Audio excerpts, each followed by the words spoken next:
options.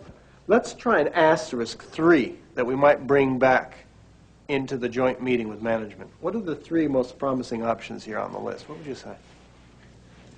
We've got to keep seniority on the table. Okay, so seniority, you want to, obviously. We couldn't get ratified without it. Okay. Also, job guarantees of some kind, don't you think? Yeah, I think so. Job guarantees, that's a very promising idea. Okay. But I think we need a voice in the training. I don't think there's any question that without a voice in the training, why we aren't comfortable. Okay, a voice in the training. Okay. But I don't think we want them to know, do we, that we've asked to disclose, do we? Well, let me ask you this, Al. You see, bargaining, you're taking our flexibility away. Oh, you're not making these as proposals. Well, these are just options you're willing to talk about. Is there any option here that you're not willing to talk about? I think that the concern is that if we offer up an idea, they're going to glom onto it as if we proposed it. Right. You need to know that the first time they glam onto one of those and say, boy, we'll buy that, we're walking. Because you've told us these are just things we're going to talk about. Sure. Al, I'm going to be onto them long before you walk. Remember, the ground rule is no commitment. I'll see to it that that ground rule is maintained. Once the union team focused on the task of inventing options, they were able to come up with quite a few. It is a very important activity to brainstorm. The rules of brainstorming are quite clear.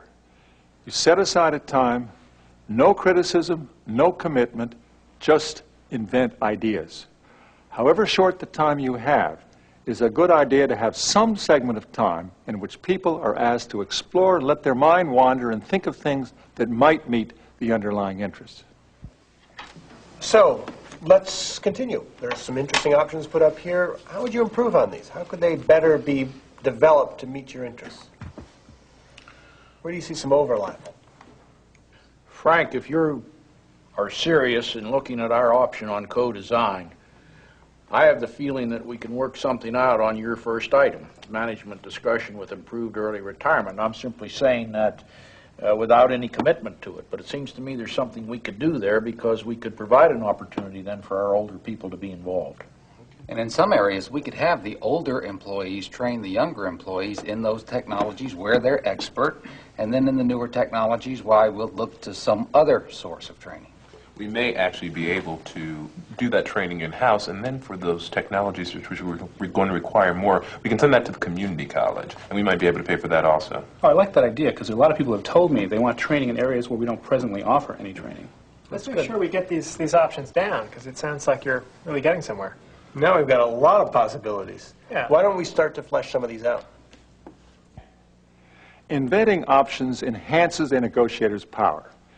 If I have a lot of options on the table, I'm better able to work out a solution that meets your interests and mine. I'm in a stronger position the more options I have.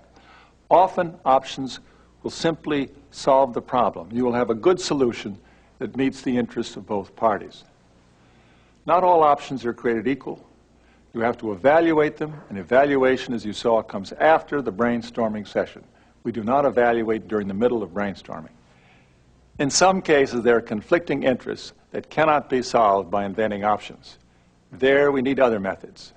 In the next segment, we will look at the power of independent standards as a way of moving toward agreement.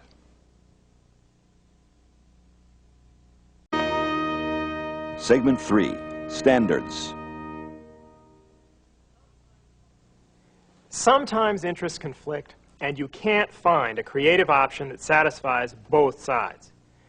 Often when that happens, the parties end up in a contest of will, where one side or the other has to back down. That kind of contest is costly. It rewards stubbornness and deception. And nobody likes to back down. And so they don't. And the process takes forever. A better way to resolve conflicting interests in most situations is to use independent standards.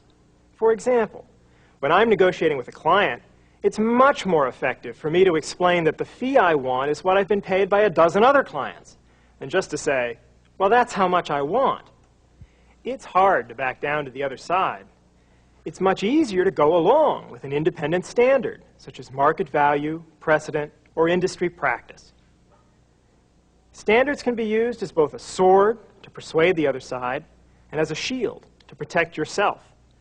As a sword, standards allow you to explain to the other side why your proposal would be fair for them, as well as for you.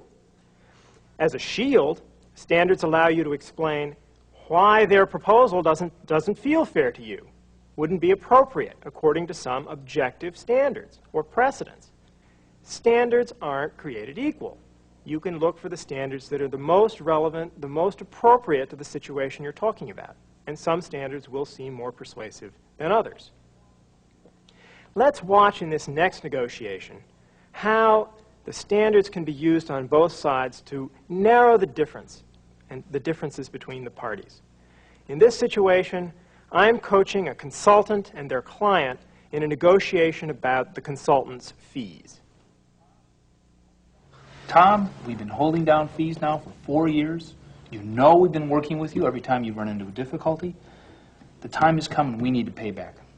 This year we need a 13% increase. That's outrageous. It's too much. We were thinking 4% walking in here. Maybe it's time we need to talk to the competition. It's already tense. And the reason is, all they've put out on the table is a position, a number. They haven't even begun to explain where that number might have come from. What's the rationale, the legitimacy that lies behind it? Chuck, maybe it would help if you explain where that 13% came from. All right? Tom, if you raised your fees to us by 13%, they would equal the average fee we get from our clients across the country. And Tom, what about you? Where did that 4% figure come from? You seem pretty strong on that. You know, we've just gone through a long negotiating process with unions and the whole 9 yards on salaries, and we've come with an across-the-board 4% increase. I must say, our internal increases look like 10 to 11% for management. Look at that. As soon as they get out a single rationale from one side or the other, they can begin to discuss, well, is that the most appropriate standard for this situation? And then they can begin to have a dialogue. Let's keep going. Is 4% for your managers as well? No, no upper-level management. 8.5%. Yeah, how about your lawyers? What do you pay your lawyers? Well, we pay them by the hour, $2.25 an hour. But 13% is too high, Chuck. This is St. Louis. Well, you're right, it is St. Louis. But Tom, even in St. Louis, I mean, you'd have to raise your rates to us by, or I'm sorry, your fees to us by at least 9% if you were going to pay us the average we get for clients in St. Louis. Well, what does 9% mean in terms of your hourly salaries across the board? Average it out. Well, first of all, you've got to break out expenses. We haven't done it in the past, but take expenses out. And if you combine the highest hourly rate and the lowest hourly rate, you know, we've got a team working with you in various assignments, it would be about $125 an hour. And you said that's the lowest hourly rate of anyone in your St. Louis office? That's correct. Average. Who do you have to sell this fee to? My board. Would it help if you could say that? That's the lowest hourly rate any client is getting in the St. Louis area? Yeah, I think it's important for us all to feel that we're being given the best rate in town. I mean, after all, we've got to be one of your largest clients, certainly here. That's a lot less than what you're paying your lawyers, too. Yes, it is. Lawyers offer specialized services. Well, maybe I can live with that. It sounds as if I could sell it if you can provide me with something I can take to the board to convince them that indeed this is the lowest. I can go back to the office and verify that, but I'm confident that that would be equal to the lowest average rate paid by any St. Louis client, and I can provide you with a memo, for instance, you can give to your board. Yeah. What about you, Chuck? You said that'd be a 9% increase. Could you live with something like that? Well, it's not as much as I had hoped for. You're going to have to talk to your other partners, presumably. Right. However, I think it's probably going to be the largest increase of any client in our office. And if that's right, it ought to satisfy my partners. So here, by looking at the rationales, the standards that lie behind the positions, the ideas, the options that the parties have been discussing, you not only get some new options on the table, you narrow the gap between their differences. And note, in the solution that they've come up with so far, they haven't even had to agree on any single standard. One side is going to portray it to their constituency as the lowest hourly rate available to any client in the geographic area, while the other portrays it to his partners as the highest increase anyone has come into the office and gotten from their clients. So both should be happy, both should be able to live with it. That's the difference. Think where they started. 13%, 4%, bare numbers on the table. By looking to standards, rationales, legitimacy, and talking about which standards are more appropriate, they've found an option they can both live with. As you've just seen, one of the most powerful uses of independent standards is to help the other side persuade their constituents. And of course, they may help you persuade your constituents as well. When interests conflict and you can't find a creative option that satisfies both sides, be prepared to use independent standards to persuade both parties that an agreement is one that treats them fairly. Interests, options, and standards are a great way to deal with the substantive issues in negotiation. But negotiators are people first. Dealing with the people issues in negotiation is the subject of our next segment.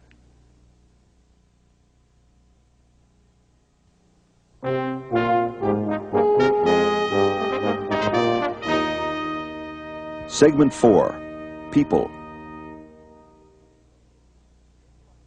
Constantly in a negotiation, you're trying to focus on the problem, you're trying to look at the interests or the options or the standards, and the people get in the way. Their emotions, their egos, their different ways of seeing things, their communication patterns. Constantly, you're focusing on the problem, the people get in the way. People make two assumptions. Either they assume that, look, I've got to be soft on the people. I need this relationship. And that means being soft on the problem, giving in, making concessions. Or they make the opposite assumption. I've got to be hard on the problem. I need to get this. I need to get this for my organization or for myself. If that means being hard on the people, well, that's real life. We're in the world of business. We're not holding hands. What we find successful negotiators doing is rejecting both those assumptions. What they do is they separate the people from the problem, almost like drawing a line in their heads between the person and the problem, in order then to simultaneously be soft on the people, hard on the problem. In fact, the harder you need to be on the problem, the softer you need to be on the person if the person is not going to get in the way of dealing with the problem. First part about emotions, I think, is to be aware of your own, be sensitive to where they are, feel them, and then be sensitive to the emotions of the other party. Try to acknowledge them, see if you can't understand how they're feeling. We sometimes think we're taught as children it's naughty to be angry. There's nothing wrong with feeling anger. It's like feeling hot or feeling cold. It's a feeling. How you deal with anger is something else. People have a tendency to believe that when they disagree about something in negotiation, one side has to be right or the other side, and somebody has to be wrong. Usually that's not true. If people feel strongly about an issue, it's much more likely that they have facts you don't have, that they see the situation in a different way, which is perhaps partially valid, perhaps even as valid as the way that you see it. Before you get into a heated argument back and forth about who's right, it's better to say, how do they see it? Is there some piece of what they see that if I knew would make a difference to me? So what I've heard are there emotion problems as people problems. There are problems of perception, the fact that people see things differently. Right. And the third category is communication problems. Most people think of communication as my telling you. We think of the communication industry, broadcasting. Great communicators are people who talk and tell people things. I would say if communication is the problem, half of the problem is listening. In fact, the more important half is listening. Because unless I hear you, unless I understand where your head is, what you're thinking and feeling, I'm shooting it in the dark. I don't know what. So listen, active listening. Listening, acknowledging your feelings, acknowledging the other side's feelings, putting yourself in the other side's shoes, none of them involve making a concession to the other side. We deal with, the key point is to deal with people problems with people techniques and then deal with the problem on its merits. In the next negotiation, John Nathan is being asked for a raise by a talented young associate of his. John wants to avoid the raise. In fact, he wants to avoid discussing the problem by threatening the relationship, by indicating the relationship is at stake. He is deliberately, although maybe not consciously, mixing up the relationship with the substance. And Tim, asking for the raise, is fairly good in saying that the amount of the raise should not depend on the quality of the relationship. Let's watch. I've been here for 18 months. I've been working really hard. I came to this firm because I value your advice and what you've taught me so much. And I think that now I'm looking around, I'm seeing other people in the firm coming in, hiring laterally at higher salaries than I'm getting. I'm wondering perhaps, is there a reason for this? If there's a reason that I'm not being paid comparably to other people in my position. Oh, I hear what you're saying. You know that we're flying still a little low to the ground. We're trying to take this thing up to the 40,000 feet we think we ought to be flying at. You're doing a lot to help us get there. But you and I, we haven't talked money much. You knew coming in that we didn't have a lot of money to spend except on the projects and on the stuff that we're doing that are making us feel like we're contributing to something, making a difference out there. Money brought up between us at this time just seems inappropriate somehow. I'm uncomfortable about it. In what way? I'm sorry. Is there... I began by saying I'm proud of you, and I did feel corny about it. I mean, I do feel like your uncle or your dad. I mean, I brought you along. I think you'd say that you've learned quite a bit from me. Absolutely. If I in any way implied that the relationship was not important to me or was not the most valuable thing, I am sorry about that. It is, I've learned so much from you, and it's something that no matter where I work or whatever I do, what I learned from you is going to be so important to me. But I think we need to separate that somehow our working relationship and the work I do for this firm needs to be looked at separately. And my salary requests are really for what I think I can contribute to the work of this firm. Okay, so you just want to talk money, basically. Yes, money in terms of what I can do for the company, what I can contribute. No, I understand. I mean, I to the talk money company. with people all day long. You've heard me talk money. Half of the business is talking money. That's the part of the business that I like least. The part of the business I like most is what we do together. Fine. We're going to become merchants, basically, for the next 10 minutes and have a conversation about dollars and cents. Is that what you're asking me to do? I don't know if I would use the word merchants in the sense Well, that... it's a haggle, basically. It's a haggle. You could be a fishmonger. I could be a housewife. I even haggle. I don't like the word haggle that much either. I think what I would like to do is to say, yes, I am very committed to this company. I would like to see on a work-based relationship something that is comparable salary-wise. And I don't want to bring in our relationship and the reasons I came to this firm, what I've learned from you, as combine this. I'd like to keep them separate. Okay, how much do you want? Well, I look at the other people you've brought in recently who are in my position, who are laterally hired, who are about $40,000, and that's the reason I think it's fair for the work I do. You're being paid $32,000 now, Tim. Yep. $32,500. Mm-hmm. And you're asking for a $7,500 raise now. Right. I need to hear one thing clearly from you. Are we in ultimatum mode here? Are you saying, pay me the $40,000, give me the $7,500 raise today, or I'm gone, I'm out of here, I'm up the next step on the ladder? Is that where we are? Absolutely not, John. I would never leave you today. I would never walk out on you. That is something that I just would not do, and purely because we value our friendship so much, I would never do anything like that to you. All I want is to be treated fairly. All I ask is that I be treated for my work the same way anyone else in your firm is treated. Tim was good there. It's amazing. Every time John would bring something up, he'd reaffirm to John how much the relationship meant, and then say, but how much I'm paid is just a question of what's fair in the office. I don't want to feel ripped off. It's almost like when someone says, trust me. That's right. You should answer, of course I trust you. And common business practice would suggest that I run this by my lawyer. Now let's watch a negotiation between a professional and a manager. The professional is concerned about her schedule. She doesn't think that she has enough time at home with her child. Here, perception plays a role. The manager has a very different view of the fairness of the professional's schedule. Let's watch. Irma, I'm having trouble doing this job and taking care of my child. I came home last night after being on the road for 7 days, and my daughter didn't even know who I was. She didn't want to have anything to do with me, and I I'm at my wit's end.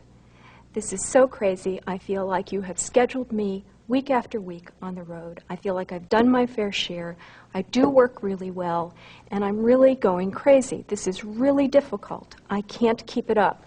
With the quality of my work, as well as being a mother, which I never get a chance to do because you always have me on the road, it's been really difficult.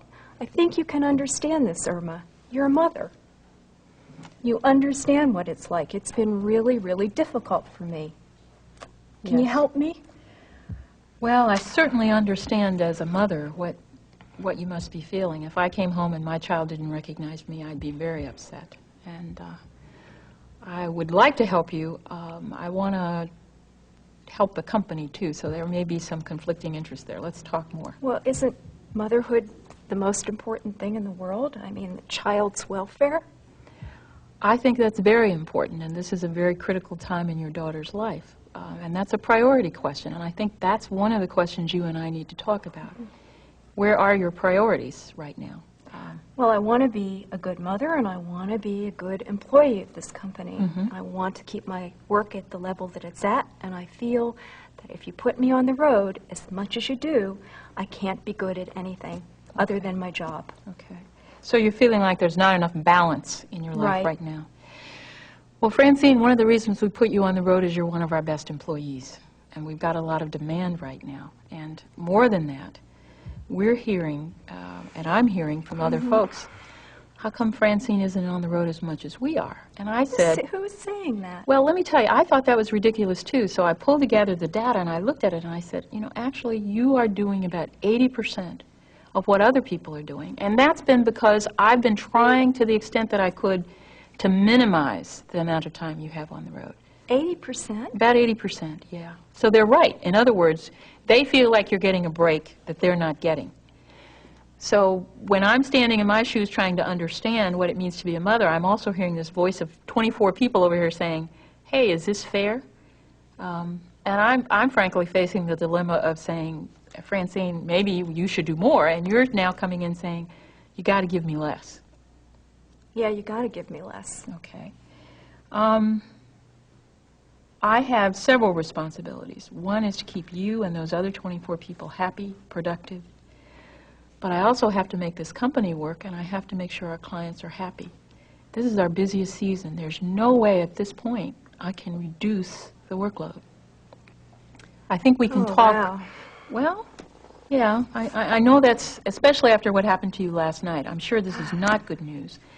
I can't reduce it right now, but maybe we could talk about some options long term that could give you some relief in the future. So you're willing to work with me on this? I'm willing to talk about it and to see what's possible, because I don't want to lose you. If there's a way to keep you, treat others fairly, and keep our revenue stream where it needs to be, I'm willing to work with you. Bill, what did you think of Irma's performance there? What did you see? I thought Irma did a beautiful job of separating the people from the problem, being soft on the person while remaining hard on the problem, keeping the company's interests in mind. No, she's certainly able to be firm and friendly at the same time. It really makes a difference when you can do that. It's not just the words, it's the tone, it's the spirit, it's the intent that lie behind the words. Well, all of these techniques are more than just, words or formulas that you memorize. They don't work as formulas. You really have to mean it. And that's why, that's why dealing with people is hard. You have to make this part of you and really make it work. But if you can, it'll make a big difference. In every negotiation, there are people problems. When these loom large, when they become important, you want to get the first basic point. Disentangle the people issues from the substantive ones of price, terms, conditions, whatever you have. Just take them apart. Deal with the substance on its merits. But don't try and buy the relationship. Don't give in on the substance in order to improve their personal relationship. Deal with the substance, disentangle it, and then turn to the people problems. Deal with the people problems using people techniques. Acknowledge your emotions and theirs without blaming one side or the other. Listen actively. Put yourself in their shoes and understand how they see it. Those are the techniques that allow you to make them feel respected and well treated. Above all, turn a face-to-face confrontation into side-by-side problem solving. So you're both sitting on the same side of the table facing the problem. You're attacking the problem jointly, not the people.